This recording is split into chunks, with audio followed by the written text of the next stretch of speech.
রাধারানী ফিরে আসার ফলে খাবারেও দিব্য স্বাদ ফিরে এসেছে। খুবই সুস্বাদু খাবার।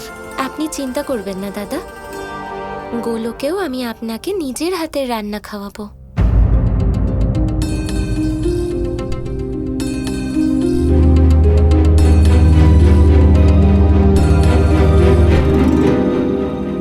তাহলে পরবর্তী পরিকল্পনা কি দেবী রাধা? গোলকের জন্য কবে প্রস্থান করছেন আপনি? কিছুক্ষণের মধ্যেই আমি আর কৃষ্ণ গোলকের উদ্দেশ্যে রওনা দেব।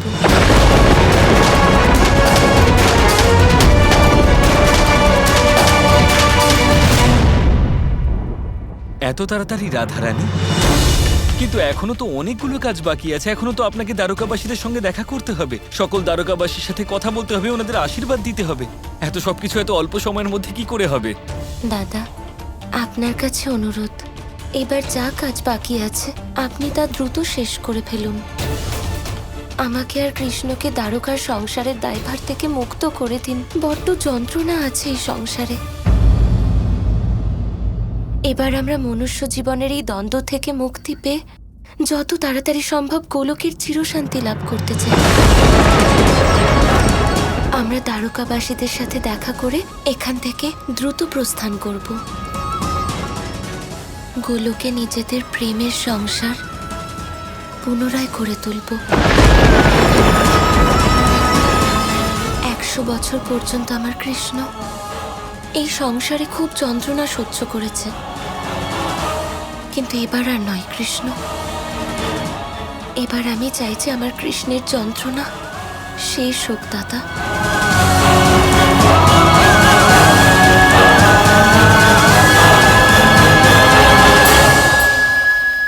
চলো কৃষ্ণ, এবার আমরা আমাদের ধামে ফিরে যাই, গোলকে।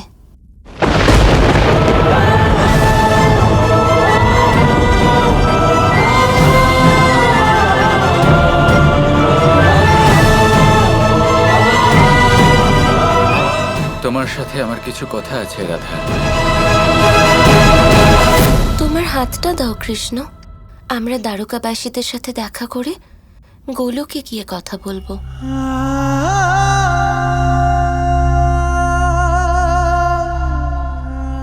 চলো কৃষ্ণ।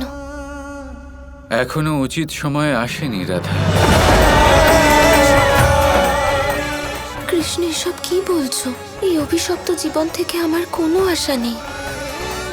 আমাদের মিলনের অপেক্ষার অবসানের জন্য আমাদের গোলকে যাওয়া উচিত। এখন নয় রাধা। না কৃষ্ণ, এরকম হতে পারে না। আমি গোলকে যেতে চাই। অভিশাপের সমাপ্তি হয়েছে, আমি এখানে আর থাকতে চাই না। মহাদেব, পার্বতী, আপনারা সব দেবতারা সাক্ষী আছেন। আপনারা বলুন কৃষ্ণকে যে আমি কোনো অনুচিত কথা বলছি না। কৃষ্ণর কি আমার সাথে গোলকে যাওয়া অনুচিত? দেবী রাধা, এই বিষয়ে আপনার শ্রীকৃষ্ণের সাথেই আলাপ আলোচনা করা উচিত। অন্য কারোর মধ্যস্থতা করা উচিত হবে না। হ্যাঁ রাধা, কৃষ্ণ হলেন স্বয়ং নারায়ণ। যদি উনি থাকতে চান তাহলে নিশ্চয়ই তার পিছনে কোনো কারণ আছে। তোমার কৃষ্ণের সাথে কথা বলা উচিত। কৃষ্ণ, আমি জানি না তুমি কেন গোলকে যেতে চাইছো না, কিন্তু আমি শুধু এটা জানি যে আমি তোমার যন্ত্রণা আর সহ্য করতে পারবো না। যতক্ষণ আমার স্মৃতি ছিল না, আমার পক্ষে এখানে থাকা সহজ ছিল, কিন্তু এবার আর আমি এসব দেখতে পারবো না। তোমাকে কষ্ট পেতে দেখে আমি কিভাবে বাঁচবো? চলো, এই মুহূর্তে আমার সাথে চলো কৃষ্ণ। আমার এত বছরের অপেক্ষার অবসান তোমাকেই ঘটাতে হবে কৃষ্ণ। তুমি নারায়ণ, মোহের ঊর্ধ্বে তুমি, কিন্তু এমন মনে হচ্ছে যে এই পৃথিবীতে থেকে তুমিও মোহগ্রস্ত হয়ে গেছো। কিন্তু এটা জেনে রাখো কৃষ্ণ, এই সংসারের প্রতি মোহ কখনোই ভালো নয়। এ কোনো মোহ নয় রাধা, এ হলো আমার কর্তব্য। আমরা এখন যেতে পারবো না, এটা বোঝার চেষ্টা করো রাধা। সময় সীমাকে সম্মান আমাদের করতেই হবে, তাই না? 100 বছর ধরে এটাই তো করে আসছি আমি, কিন্তু এবার এই সময়সীমাকে আমাদের পার করতে হবে কৃষ্ণ। আমার জন্য অন্তত চলো, এখানে কিছুই আমাদের নয় কৃষ্ণ।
রাধা,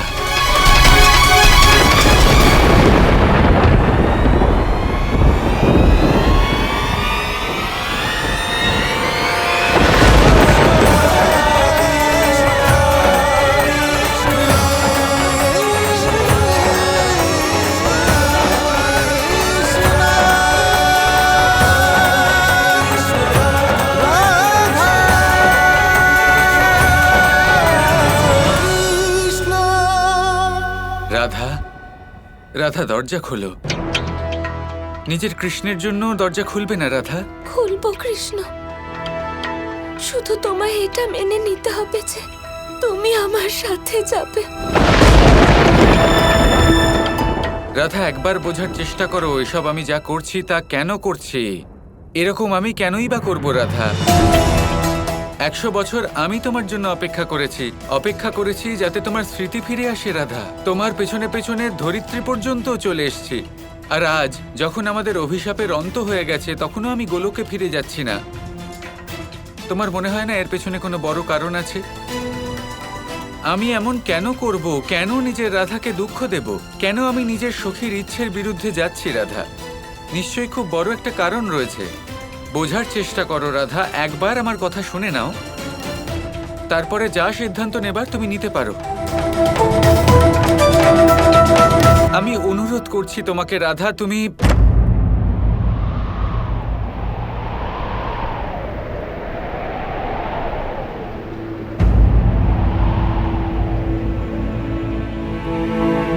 কৃষ্ণকে রাধার কাছে যদি অনুরোধ করতে হয়, তার চেয়ে এটাই ভালো হবে ও নিজের স্মৃতি ভুলে যাক।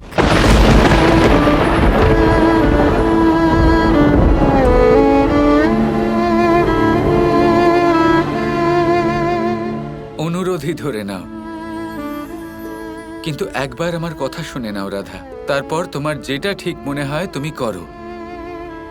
বলো, আবার কাহিনী শোনাবে?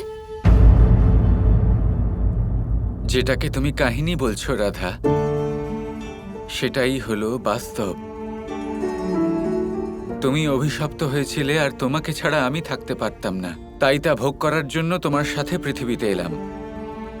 এখানে এলাম আর অনেক কর্ম করলাম রাধা, অনেক কিছু অর্জন করলাম, আর প্রত্যেক কর্মের সাথে কর্মফল জড়িয়ে থাকে, আর সেটা তুমি অন্তত জানো। কৃষ্ণ কৃষ্ণ কৃষ্ণ কৃষ্ণ